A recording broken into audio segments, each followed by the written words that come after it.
Hello and welcome to M&A Murders and Accusations, the good, the bad, and the ugly of selling your business. We dig into what you need to know and how not to kill the sale of your business.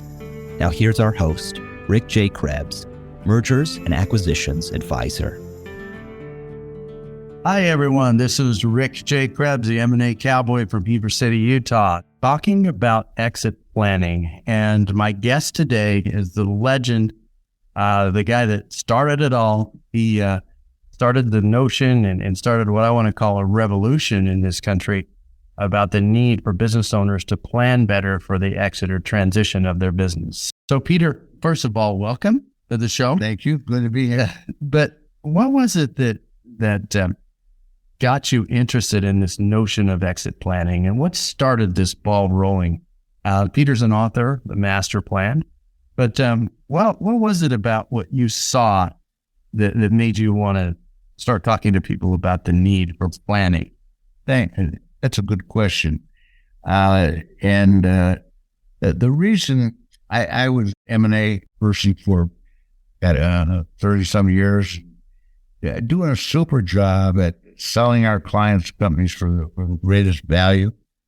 And we were focused on just that.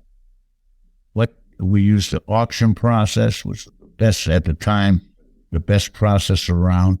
It was good, if I say so myself.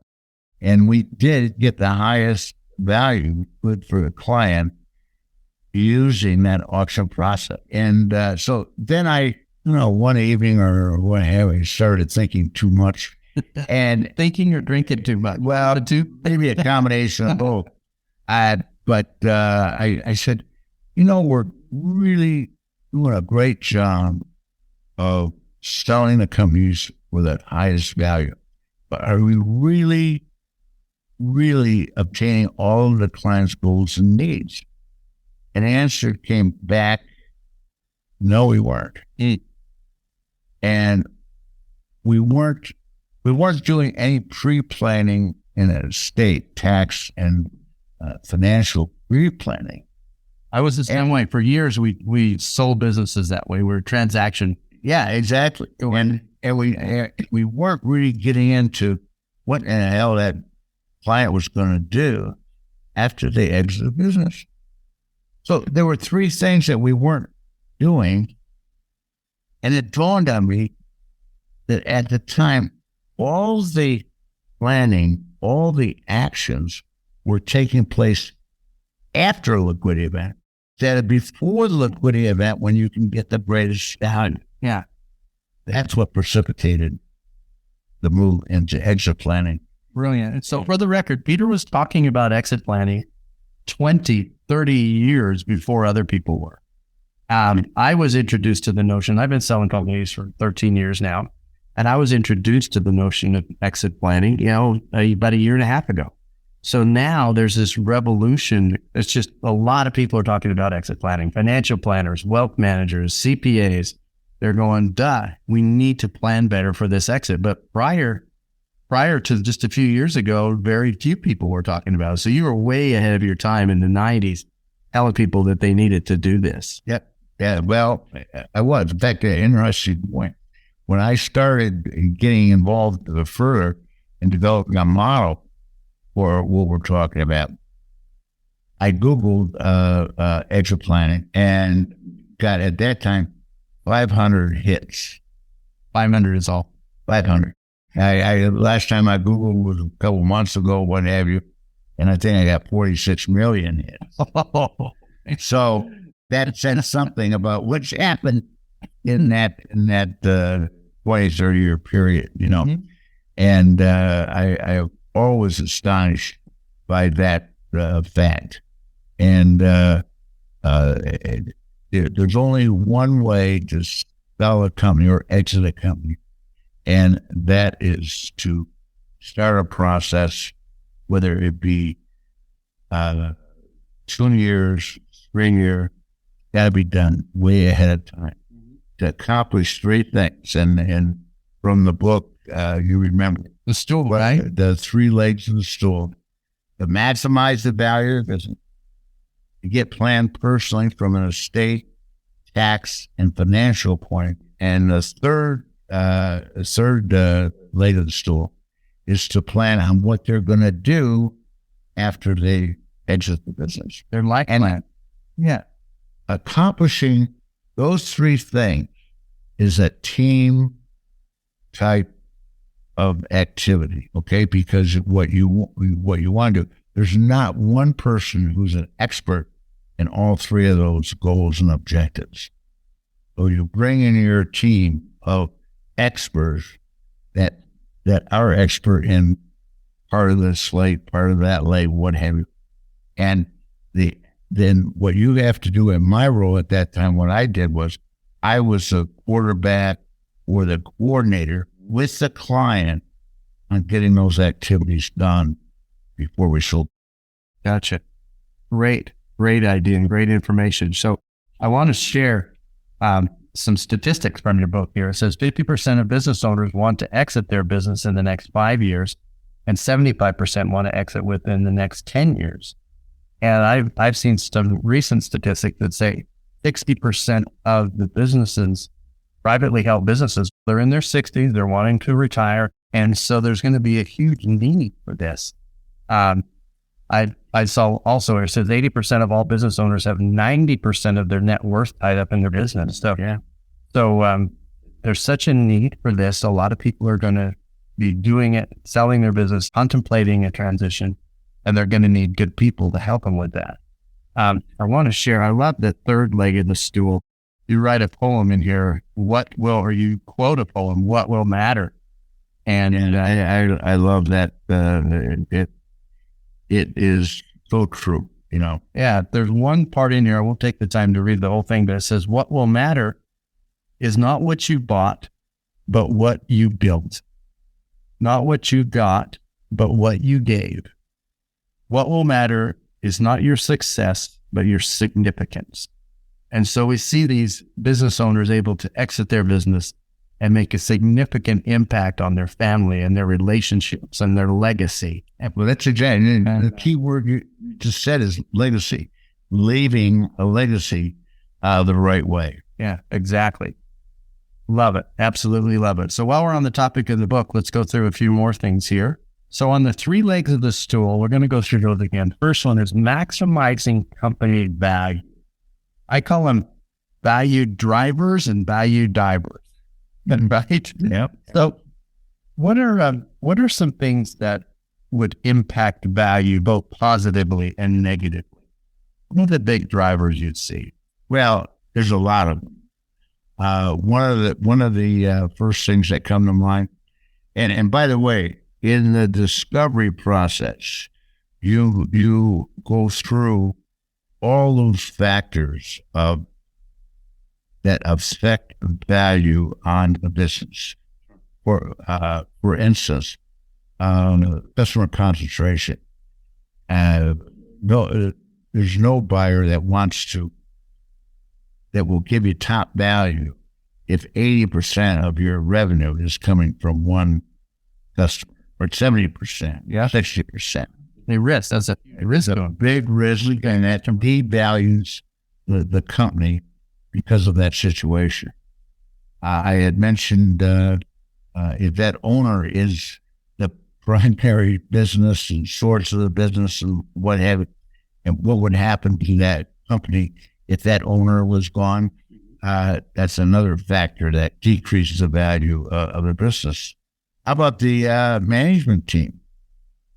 Yeah. That is a very important, age point of view, from an activity point of view. Are they going to stay? First of all, how good are they? One thing I found a lot of times is that business owners were reluctant to fire or replace people that should be replaced. Even that, they've always said, "Well, we'll let the buyer do that." Yeah. No. We're going to have to take those steps. You're going to have to swallow the pill and take those steps now, because we want to maximize the value of business, and Rick is not a good controller for you. And need to get residents. Yeah. Well, what I would be concerned about is the reps and warranties that we would have to make in the deal regarding finances of the company and so forth. And you find out so much information in going through discovery of things that are increasing the value of the business and things that are decreasing the value. Well, let's talk about discovery. Things are better disclosed than they are discovered.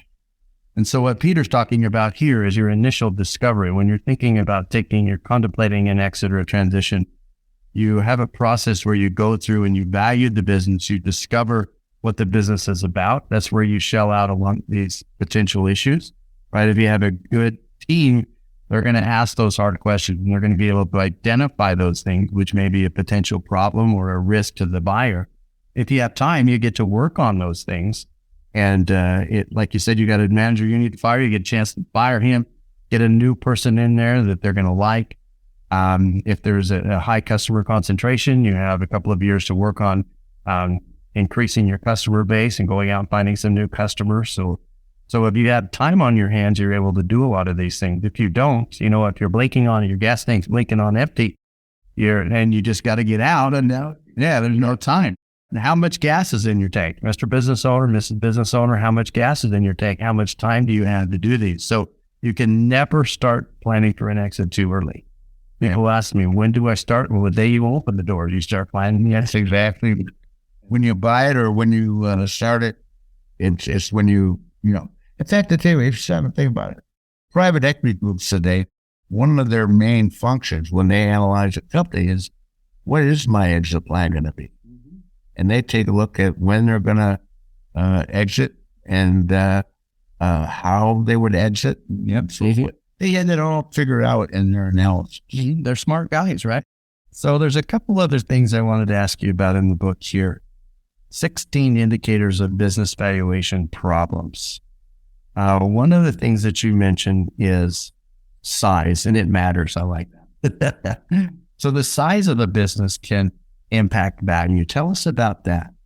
Well, one of the issues that you run into with your smaller companies, and when I talk about a smaller company, I'm talking about companies doing $1 million, $2 million, $3 million in sales.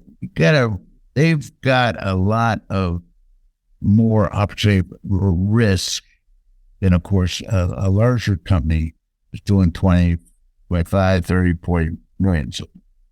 And buyers understand that. And what they're really trying to clear out and chip away what are the risks with this particular business. And so what a business owner's got to do, if he wants or she wants to maximize the value of the business, they're going to have to grow that business to 10 million, 12 million, and so forth, if they want to maximize the value of that business. So now you figure out how long it's going to take, what it's going to cost to get there, and what are the steps, what actions do you have to take to grow that business to that point. And that's if they want to maximize the value. And most business owners, when they're $1 million or $2 million, of course they want to maximize. Because I tell you what, it's worth a hell of a lot more at 10 million than it is at 2 million. Exactly. And look at the difference in their retirement. Let's say a $2 million exit compared to a $10 million exit, right? I mean, the house that you're living in, the restaurants you're eating at, the things you can do with your family with $10 million for your retirement is entirely different than what you can do with, say, $2 million. Yeah, exactly. It's life-changing. And that's also part of the education of the business owner. Yeah. So I appreciate you coming on the show today, Peter. Again, his book is called The Master Plan. You can get it on Amazon. Get it, read it. I highly recommend it. It's a great read for any of you thinking about an exit or a transition. Thank you, Peter. Thank you. Thank you very much.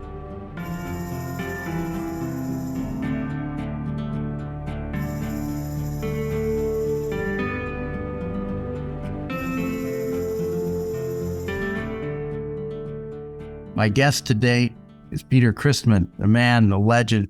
He's the one who was the thought leader back in the 90s and brought up the notion that we need to start planning for these exits. minding our exits, not blinding our exits. Welcome, Peter. So Thank you. So today I want to talk and ask you what you see.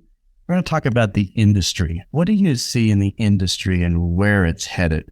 That's a good question. I see, first of all, the need for exit planning is really expanding.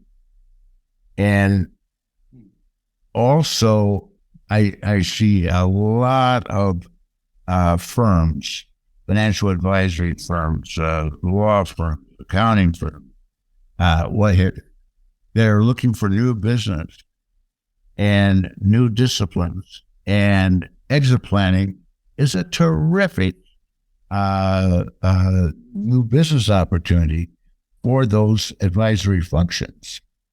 But I really see growth in those areas.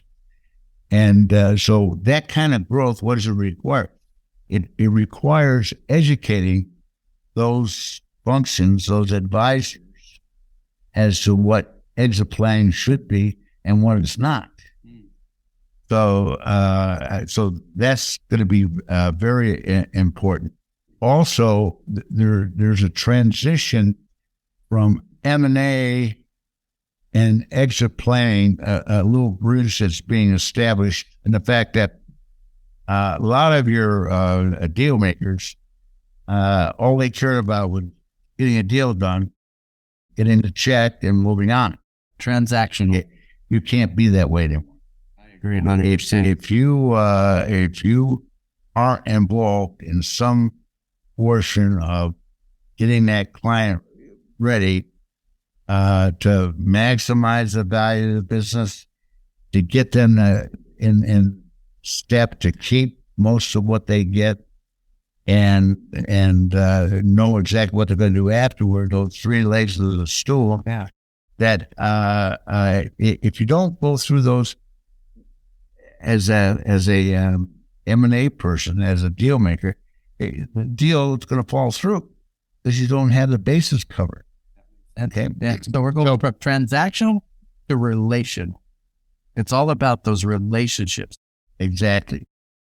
So I think educating the business owner as to what has to be done, and educating the various functions that have to be done. Up until a few years ago, these functions were in silo. Okay, accounting, legal, financial planning, and so they were in silos. They got to break down those silos now and make sure they understand how everybody operates as a team and what everybody's function is in that team in helping the business owner. Everyone working together with the client is a team. So those are trends that I see happening, and I think everybody wants more business and everybody wants more revenue and more money in their pocket and so forth.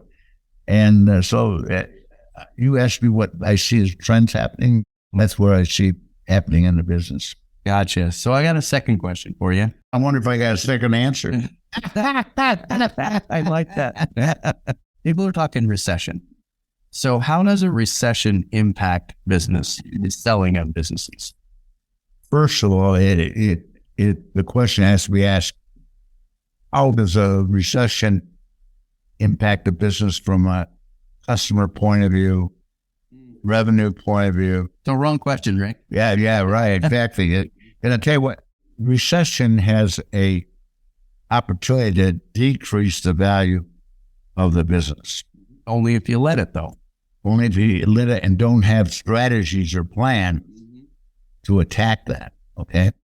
The other thing is, how does the recession going to affect the money that's available for a buyer to do a deal? Capital markets? Capital markets, what's available as far as equity money, mezzanine, senior debt. So those questions on how a recession affects it have to be addressed by each function, seller function and buyer, and then strategies developed to handle those things that come out of that analysis.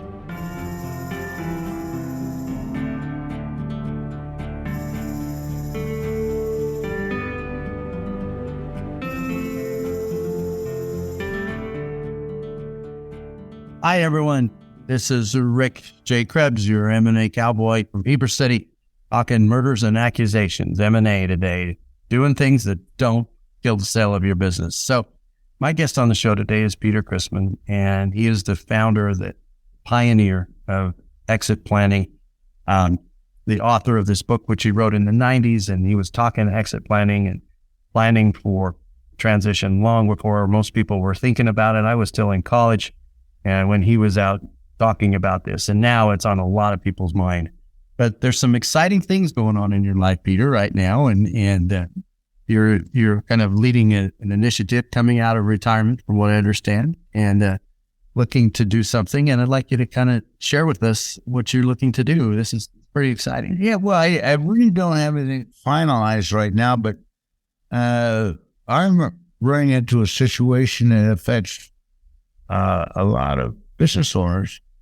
I've been retired now for a while, and I played a lot of golf, and I've had a few drinks, ate a few things, and but I'll tell you what, I'm still in good shape.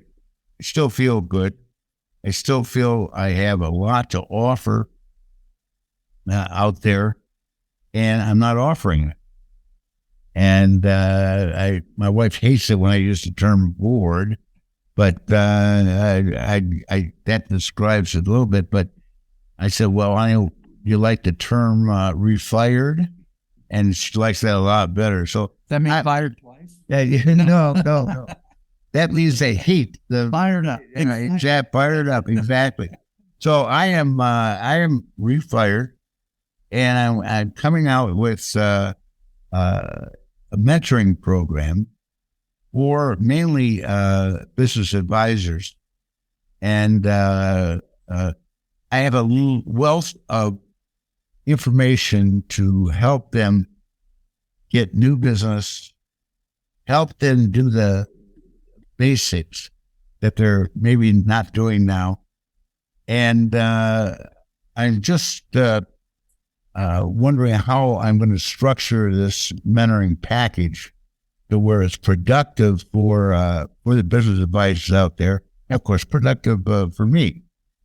But I'm going to be coming up with something, and looking forward to it. And I think it will be product and so forth that will educate the advisor and also demonstrate how the advisor can educate the business owner in this whole exit planning process. Love it. And there are pitfalls and there's opportunities.